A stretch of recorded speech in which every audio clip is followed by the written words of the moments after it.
আসসালামু আলাইকুম বন্ধুরা। খোঁচাবাড়ি হাট আজকে বাংলাদেশের 1 কোটি মানুষই বাজারে হাটে চলে আসছে গরু নেওয়ার জন্য। খোঁচাবাড়ি হাট বাংলাদেশের 1 কোটি মানুষ, 1 কোটির বেশি হবে, কম না।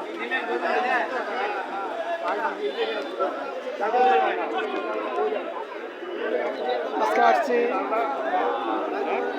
গরু নেওয়ার জন্য, দেখা যাক গরু নিতে পারি কি নাই, যে দাম বলে। এই যে আমাদের ডাক্তার ভাই গরু বিক্রি করলো, ক্যাশ নিয়ে পকেটে পকেটে ঘুরতেছে, দেখা যাক কখন যায়। রাস্তার মধ্যে যদি কিছু করা যায়, যদি কিছু করা যায়। এই যে সেই ডাক্তার ভাই।